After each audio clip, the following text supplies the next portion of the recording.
I think I want to start out with a question for Dr. Anthony, and that's, we have a charter school system in the state. We have the ability to have open enrollment programs both between districts and within districts. We have a virtual school program. Do we need more school choice in Texas? Is that a need that we have right now? Well, I think we need more quality school choice in Texas. I don't think more choice is the answer. I mean, more is not always better. And so when you look at, if you want to talk about charter schools, then you have to look at where we are right now. The percentage that are performing at or better than traditional public schools, the percent, which is much larger, of schools that are not performing well. So what we need to do is to address what's not working and improve and benefit, create a more robust system where the charter schools are working. Virtual education, the same thing. We definitely need to make some strides in virtual education. Blended virtual education in partnership with school districts and campuses. Do we need to move whole hazard and regardless of the hazards, into unlimited charters and unlimited virtual education, freestanding virtual units? Absolutely not. That's not in the best interest of the students in Texas. We're talking about 5 million kids. So every decision we make needs to be quality for 5 million students, not 100,000, 10,000, or 6,000. And maybe Ms. Perlmeter, you might be able to get in on this. Do you see there's currently a proposal in the legislature from Senator Patrick, whom we heard from today, that would lift the state cap on charter school contracts and basically make it much easier for charter schools to come to Texas and expand here. Ms. Perlmeter, do you see, is there a need for the state to make it easier for state to close the poor performing schools? Is expanding charter schools in the way that has been proposed in the legislature, is that something that you feel would be beneficial for public education in the state? Yeah, I'm not sure my position is that different than what you just heard, in the sense that, maybe slightly, I think that at the same time that you close schools that aren't working, regardless, or have them taken over, regardless of whether they're traditional or charter, you also need to remove barriers from great schools that need to replicate or grow, because we just need more great schools. It's that simple. And is that something that needs to happen with removing the charter school cap? Is that? I think right now we are definitely creating barriers for strong operators that want to come to Texas. And there are certainly mixed history with all public schools. It's very difficult work, but there are some really strong operators in Texas and out of Texas that would probably like to grow. So I don't know why we would stop them.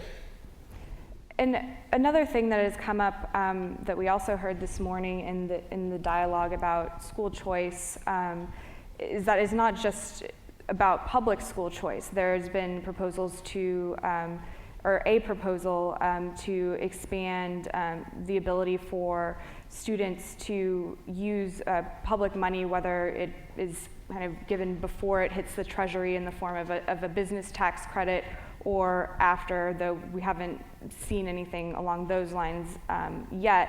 But is that something that would improve the educational options for students in Texas? Dr. Young, is that something you might want to address? Well, in other states, what we're seeing is a huge expansion of choice of all different kinds. So in the state of Louisiana, for example, Governor Jindal and the legislature there adopted legislation this last year that radically expanded choice of all different kinds, from private school choice to online learning choice to blended learning choice to charter school choice. And what we're seeing in New Orleans right now is a renaissance and a real energy around really great education and real innovation in education. And the reason, and just to give you a sense of how it's working, of the Recovery School District schools in New Orleans, they've actually doubled their completion rates in 5 years. And it's not just about more choice. as has been said here. It's about doing more of what works and less of what doesn't, and knowing the difference. And the less of what doesn't is as important as the more of what works. Because when you take a school that has not been working for kids, and you turn the facilities and the money over to another public school entity to be able to run that school and do it at a higher quality for the kids, you're taking assets that could be used for good and letting them be used more freely and more rapidly. And that's really important. It's also important to understand that in the United States of America, we have always had, at least for the last 100 years, a dual system of education. We have choice for people who are rich, and we have no choice for people who aren't rich. And on a very deep social justice level, that's just kind of wrong, that poor kids don't have access to the highest quality of education. As we've been looking around the country at the different best practices, what we're seeing is a shift in the definition of education from public because the government provides it to public because it's in the public interest. And what that is, and that means is that anytime we can get kids into a school that is rigorous, that is to standards that we all agree to as a public body, and we can get them graduated into careers in college, we need to do more of that. And so either Dr. Anthony or Dr. Klussmann, is that something that, I mean, do public schools need the option to, would the competition fostered by the threat of having students, migrate to a private school because of scholarship, is that something that would improve the ability of public schools to serve students? Well, I'm a true believer in the fact that one size does not fit all. And that model we've used in public education is not the model we need for the future. We've dabbled with it. We've 20 years ago started a movement around charter schools. There are 3 kids in the Klussmann home, and they're all very different. And they all have different needs, and they fit into different environments. And I believe that we need to be looking for as many options for kids as possible. I do believe that we keep having these discussions as kind of either-or discussions, and I think that's the problem. It's even occurring around the testing. It's like, is education go to hell in a handbasket if Pearson doesn't provide a test to every kid? We keep having those types of discussions. In Spring Branch, we've tried to change that. We've tried to do it from a collaborative standpoint, and so we have a relationship with KIPP and YES. We have a partnership, the Sky Partnership, that brings the KIPP and YES program into our facilities for our kids to have that as one of their choices. So at Landrum Middle School and Northbrook Middle School, kids can either go into a pre-AP class, they can go into an academic class, or they can choose to go into a KIPP or YES prep run class. And I think there's so many opportunities to do that. I think Rosemary's right too. My concern is, as I talk to folks outside the state, the really innovative folks are not looking at coming to Texas. I think we need to figure out how do we create the environment, as we did 20 years ago, where really creative folks, luckily the folks were here, and we allowed them to create that creativity in our own state. But today, the folks out there who are very creative around these issues just really aren't even looking at Texas. That's the public policy question, is how do we create an environment to bring more and more folks in, to get more great ideas in Texas, because I think kids need a lot of options in our schools today. Yeah, I want to weigh in on that as well. Part of what we had, Raise Your Hand Texas, had recommended was a slight increase in the cap each year of the biennium, but also that we would allow high-performing charter providers from outside the state to come in, and that wouldn't count against the cap. And then replications don't count against the cap. So we're very much supportive of high-performing charter schools. The state's record is not very good in getting rid of bad charter schools. I mean, there's no evidence that adding additional charters without a cap would only be the very best, and what do you do to the others? In the state of Texas, there are 322,000, just in the 66 of the largest districts, there are 322,000 students who are not attending school on their assigned campus. They have choice within their districts or in interlocal agreements between districts. And we advocate for that. Since 1995, no child has been trapped by policy on an academically unacceptable campus because of the PEG list. They have been trapped by circumstances. So rather than open up this additional fiscal note on creating a new charter commission, authorization board, oversight, and additional charters, why not invest in transportation for those children in order to give them the opportunity to transfer to a working school?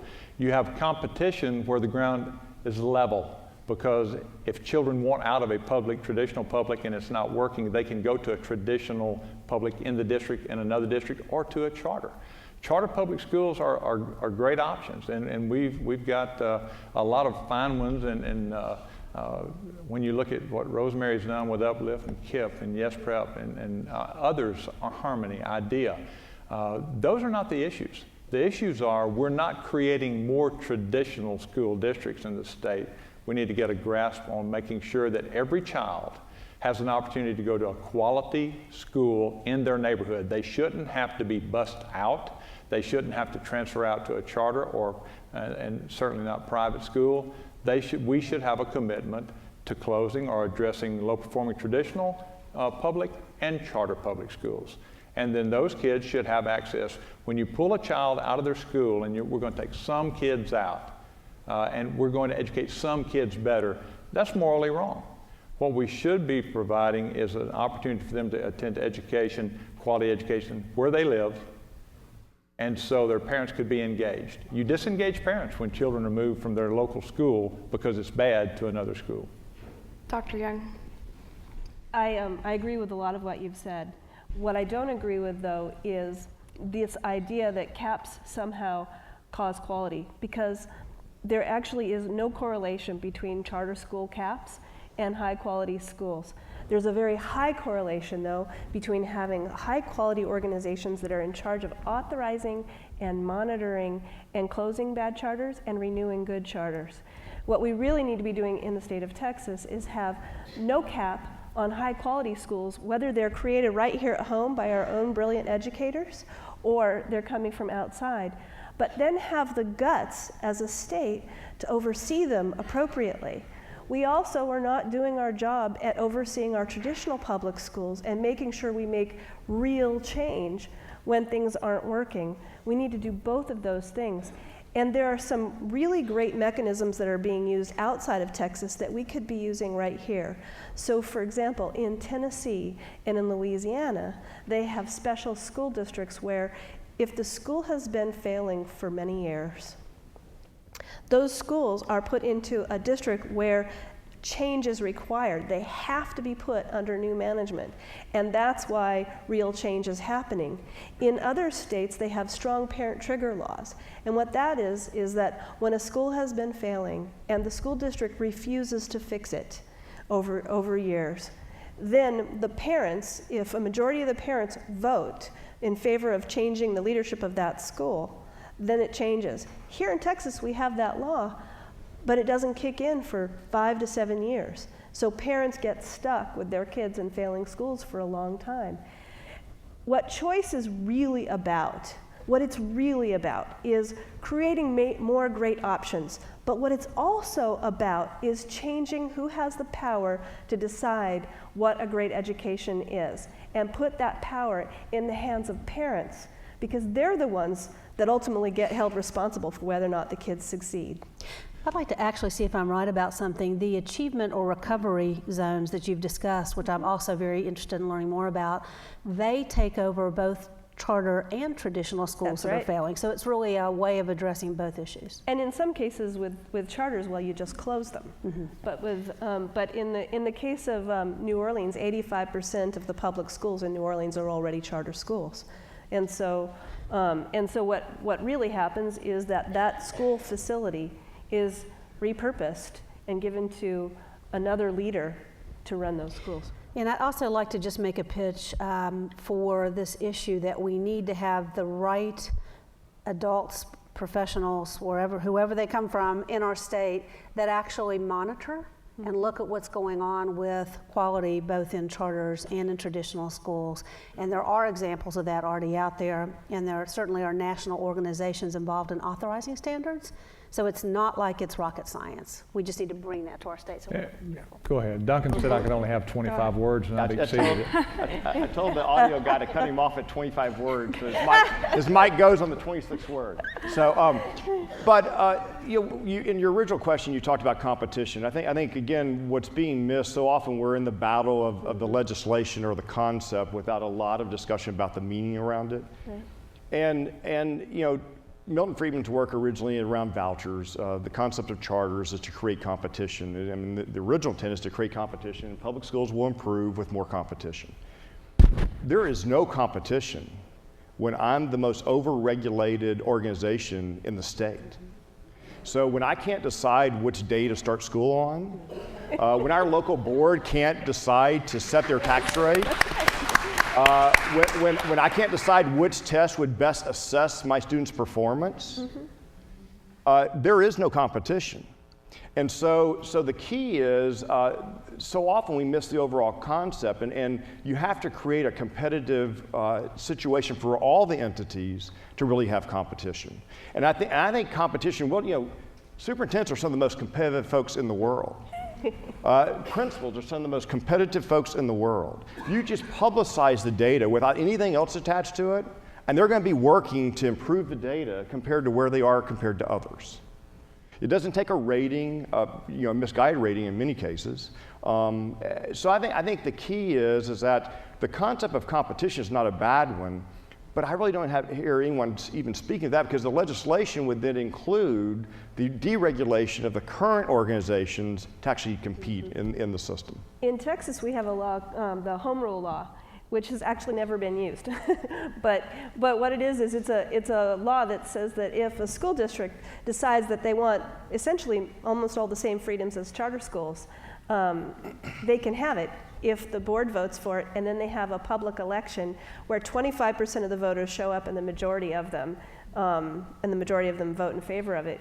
Now, nobody's ever done this because, frankly, it's embarrassing, but as a democracy, we rarely get to 25% voter turnout. Mm-hmm. And one of the easy things that the state legislature could do is just simply remove that quorum requirement and say, Duncan, if you want in Spring Branch, you can have all those freedoms so you can compete on a level playing field with charter schools. If it's held in a general election when a lot more voters than usual show up, you should be able to do it.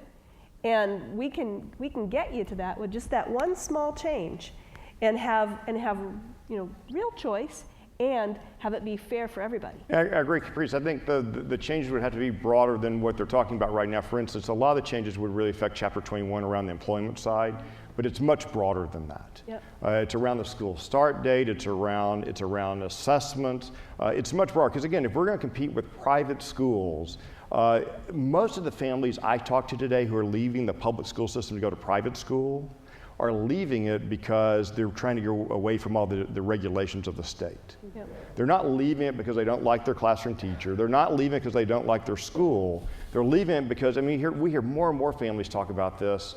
In fact, we had the discussion in our home, would one of our children change their graduation plan because it would be better if we did that for the interest of that child. And my wife said, so what's the ramifications of that? I said, well, it'd have to be the minimum plan, and he just wouldn't qualify for any four-year institution in the state of Texas under a minimum plan under the current law. And so really you have a situation right now where there's a huge advantage to a kid their senior year transferring to a private school, graduating without all the regulations that the state has, and basically moving around all those regulations within the state. So I just think it's really important as we go through a very fast session with a lot of major pieces of policy, public policy around education, to really focus on what do we really want the outcomes to drive. One thing I've said to our lawmakers recently, this is one of the reasons why I believe local policy making is much better than state policy making. When the state makes a mistake in public policy, it takes 2 years for them to address it. A mistake. We've seen that now with uniform GPA, we've seen it with the 15% rule, and then sometimes they may not even get it addressed in the next session. When I make a mistake or our board makes a mistake, they can revisit it within 72 hours. And so, and we've done that. I mean, you know, several board members here today, and we've made decisions at times. One time I recommended moving an elementary about 75 feet to the west and received about 1,000 emails. We rescoped that decision. Didn't wait 2 years. So I really think that we need to make sure that what we're putting in public policy will drive the changes we want in the whole system. Well, let's talk about regulation, because that's something that it comes into a lot of the discussion about charter schools. It comes into the discussion about other school choice options.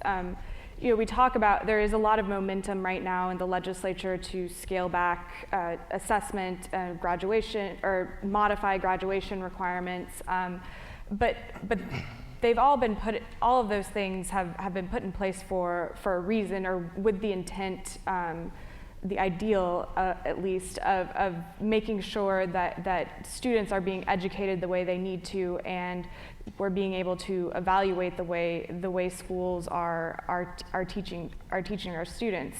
Where do we find the balance between, you know, making sure that we are holding schools accountable, I guess is the word to use, and also allowing them the innovation to pursue these goals?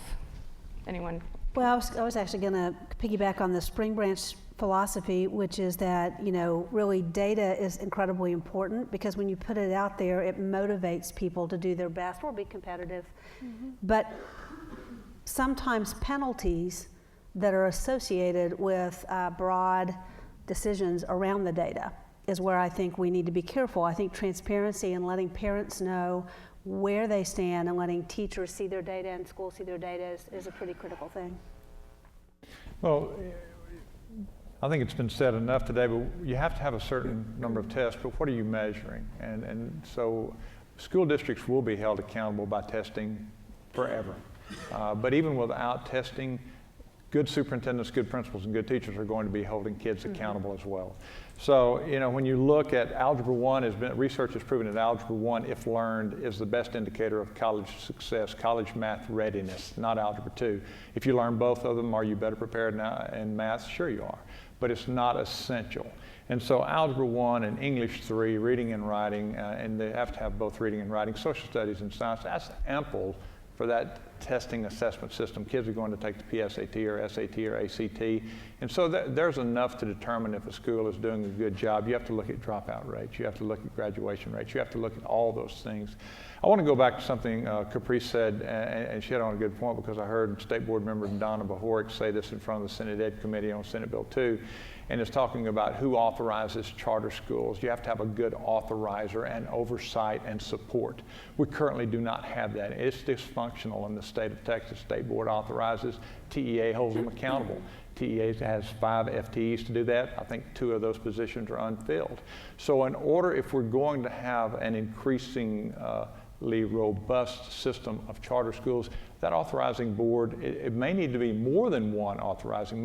Some of the most robust systems in the country have about a 1 to 50 or 1 to 75 charter authorizer to school ratios, charter school ratios. So, you know, until we get a system in place for authorizing and oversight and support and direction, it doesn't make sense just to open Wild Wild West on unlimited numbers of charters. Is there a way to grow that?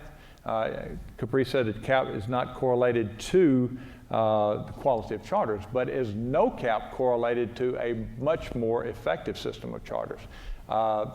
She sent me some information. I haven't quite read through all of that yet. You gotta read what I said but I do know that. Darn that data. Well, go ahead. Can I go back to you the exceeded 25 a while ago. You know that. Sorry, I want to go back to the original question on the graduation plans and the testing. So I think what we had was 10 years of independent decisions around graduation plans and testing that at the time may have made sense independently and collectively are a mess for kids. Yeah.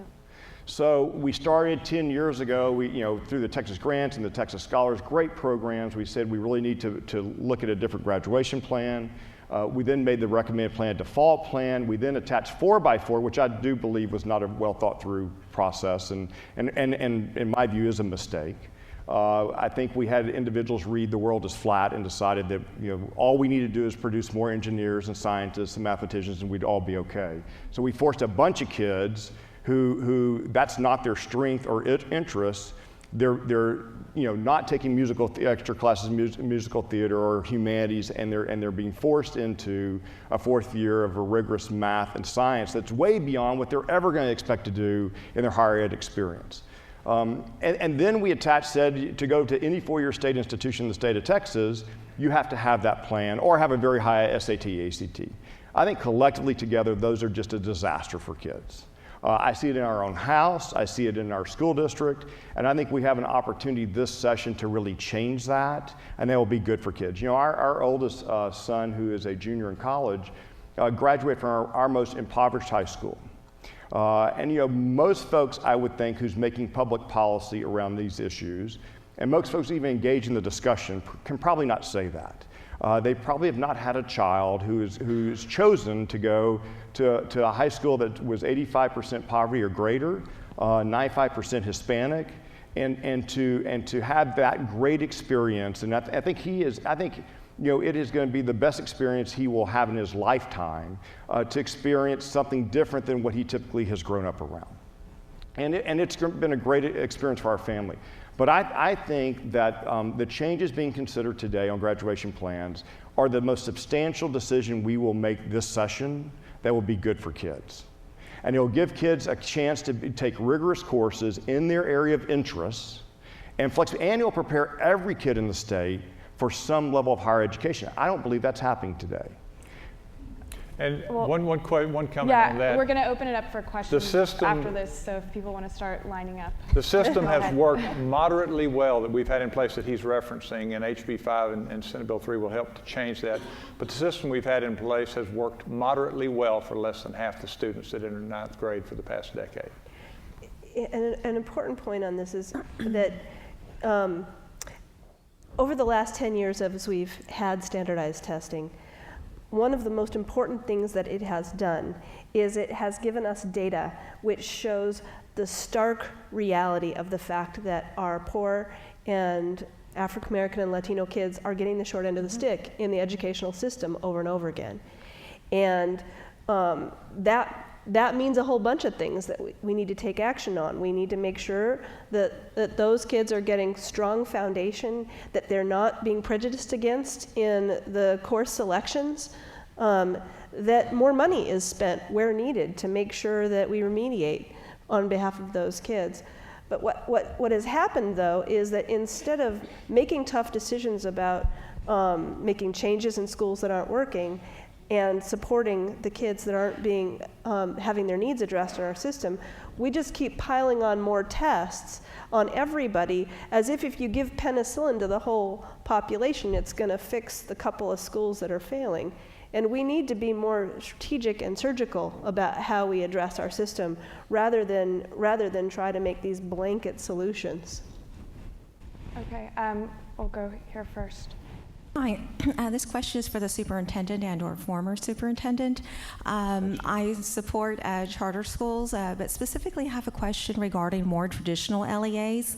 LEAs, regular school districts rather, can start charter schools, and you also have magnet programs. So what type of choice would you like to see happen in your school district as far as improving innovative practices, or something that would not necessarily compete with your other charter schools, but that would make you more successful and make the students more successful? So the question is about school choice in regular LEAs. Yeah, so for the people in back who can't hear, the question is for traditional school districts, what kinds of increased choice would you like to see in working with charters and in other groups?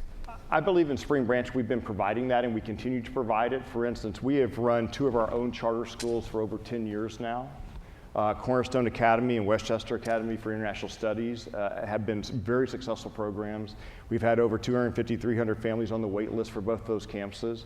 As a result of those wait lists, and also the desire to bring and keep neighborhood kids in their neighborhood school, we have now partnered with KIPP and YES a little difference in that model that I wanted to look at is as I looked at, and see Susan, you had a child go through Cornerstone. We have this very successful charter program that's not in a very nice building.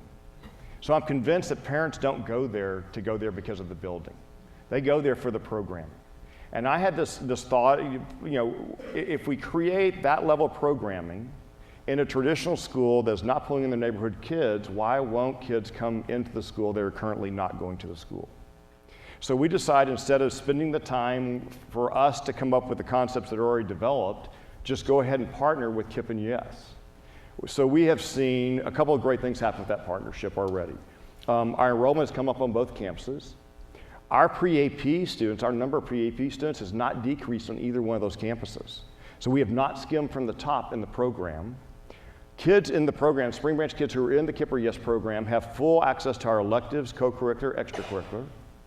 So I hope, we just started in 5th and 6th grade, but I hope in 6, 7 years from now, you guys will be hearing about, another Andrew Luck coming through our system, but maybe coming through the KIPP program. So a kid in the KIPP program signing a major scholarship in football, because they'll get to go to extracurricular, co-curricular activities.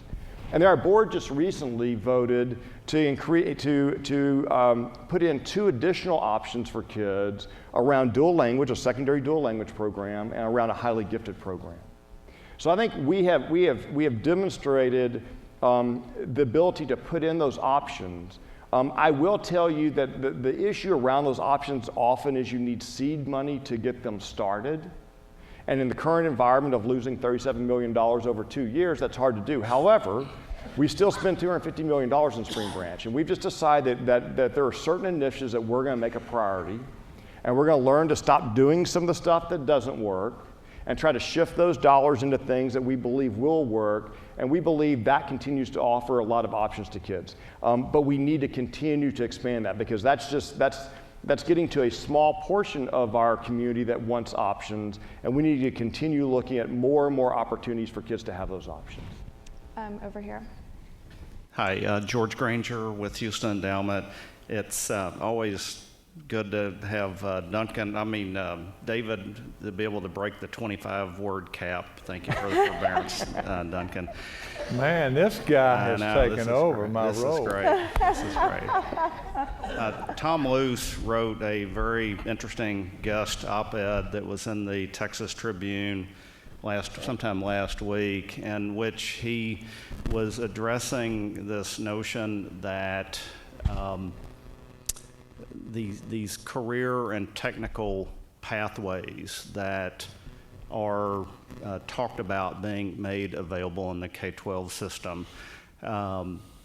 Tom's op-ed was talking about or sort of expressing a worry that there may be some movement to think of these career and technical options and combined with a high school diploma. Essentially, the high school diploma is a terminal degree. That was the way I read Tom's, his op-ed. And so I guess my question is, or statement question is, when we think about these kids who may go into these various options, particularly the vocational technical, is what's being talked about in Austin, is it around the notion that a terminal degree in high school is adequate for then a satisfying career, or are we really talking about this is in preparation for something after high school, some sort of credentialing after high school? Well, there have been a lot of statements made that were well-intentioned and maybe did not result in the message getting out there we want out. We're not looking at necessarily creating a terminal degree at high school. Well, Chairman Acock's, Chairman Patrick's bills are focused on preparing kids for post-secondary education. I think they go back to the Rutgers study from 2007 to 2005 to 2011, where 40% of the college graduates with a baccalaureate degree were either unemployed or underemployed. And the median salary being earned was $28,000, and the median debt was $20,000, implying that all the best jobs aren't requiring a baccalaureate degree. What we're looking for is industrial certification and stackable certificates, which means ongoing learning for kids at a post-secondary level, whether it's 1 year of community college, 2 years an associate's degree, or ongoing post-secondary ed. But they must have the ability to be successful in post-secondary ed, to be productive workforce, part of the productive workforce. We're working with Texas Association of Manufacturing, Texas Chemical Council. They need those technicians that start with a high school diploma and industrial certification, maybe 2 years of community college, $65,000 to $80,000 a year after 2 years out of high school, up to $125,000 to $150,000 in 7 years, and they will pay for their college education if they want to get that engineering degree. So we're looking at that. But certainly there's nothing, we are never going to advocate that it's a terminal degree at the high school level. There's really, I mean, if you look at the world as it is today versus how it was just 20 years ago, people have 4 or 5 or more different careers. And so one of the most important things that we can make happen for our kids is that they learn how to learn. And I believe Tom was pointing this out in his article, that they're trainable. And so in many cases, even a bachelor's degree is not a terminal degree because they're going to need to learn even more. And so making sure that all of our kids come out with that ability to keep on learning throughout their whole life is going to be the most important thing. And combined with that, avoiding tracking, having grown up in a rural community where people were tracked very heavily when they were 14 or 15, it would scare me to death to think we solved one problem and created another problem. That's the great thing about House Bill 5 is the kids can move among all of the endorsement areas, and they determine, kids are given choice to pursue levels of interest. And what better time than high school to explore and find out what you want in STEM, or whether you want career in technical or fine arts and humanities, medical, and you are not tracked into one area, but you are given the opportunity and much more flexibility and more electives. Hi, my name is Adrienne Fisher. I'm with the Texas Partnership for Out of School Time. And first of all, Superintendent Klussmann, I'm going to have to call you Principal Klussmann because I was at Spring Branch Middle during your tenure there. And my question for the panel might seem a little ancillary, but I think it's very complementary to what we're talking about in the spirit of these conversations about providing options and flexibility. And as you said, Superintendent, this is not an either-or conversation. Would you agree that capitalizing on the kinds of developmental and learning opportunities that take place in the hours between 3 and 6 and during the summer is not just favorable, but also necessary for preparing students for higher education and the workforce? And if so, is that a discussion that has a place in the conversation about K-12 education? I definitely, first of all, I'm very proud of you. I'm sorry, my shirt is not tucked in and I'm not wearing a belt. That's right. In fact, I need to take a picture of that. So no, you don't meet the Spring Branch Middle School dress code, do you? So, but I think you've done okay. So it's great to have you here. I think the after-school part plays a big role. I mean, when we look at our campuses, and most of our after-school programs are grant-funded. So when we look at our campuses who are really performing above their peers with like student populations in their campuses, it's tied to really quality, in many cases, after-school programs. One of the reasons that we partnered with Kip and Yes is because they do a great job of tying together their regular school day, their after-school, and their summer programs. And so I think they have a very large part in really the performance improvement. They have to be quality, and they have to be very aligned to what you're working on. And sometimes what happens in traditional systems is we develop programs around the funding. So it becomes very disjointed. We have 180 day school year. We have after-school programs. We have summer school. And they are all done independently instead of really being put together well for kids who really need that focus. And so I think they have a huge place in what we need to do for improvement. And I won't put in your permanent record file that your shirt's untied. Hi, I'm Anna Eastman, and I'm the president of the HISD School Board. And I want to go back to the discussion around charter caps and around the notion of the Achievement School District and the Recovery School Districts, which are in Tennessee and Louisiana. And to date, and I probably should have asked this when the senator was here earlier, the only discussion we've heard about charters working with ISDs is that we would have our facilities available that were unused for $1, or what is now some undetermined fair market rate, available to charters. But it's widely believed that the Arnold Foundation helped work on that legislation, and I was wondering if there were any conversations about actually encouraging school districts from the state level to partner with charters to help us with our underperforming schools that aren't reaching kids either. And so looking at actually taking proven high-performing charters and asking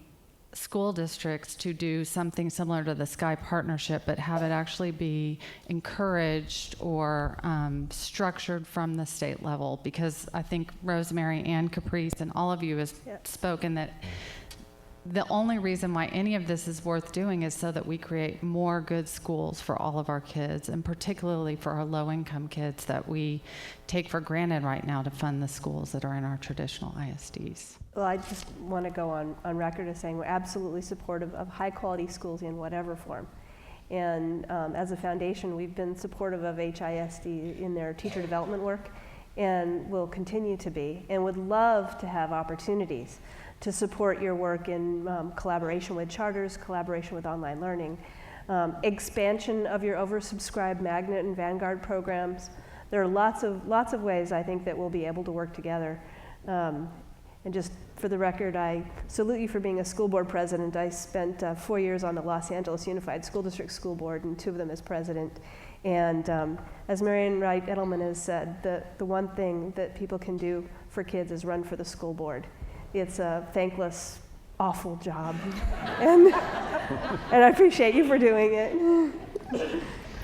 Well, one of the things, what Duncan has done, what I think Wanda Bamberg is looking at doing, I know another superintendent or 2 in the Houston area, and we talked about competition. When you have an influx of charters, you have greater opportunity for influencing or having competition in an area.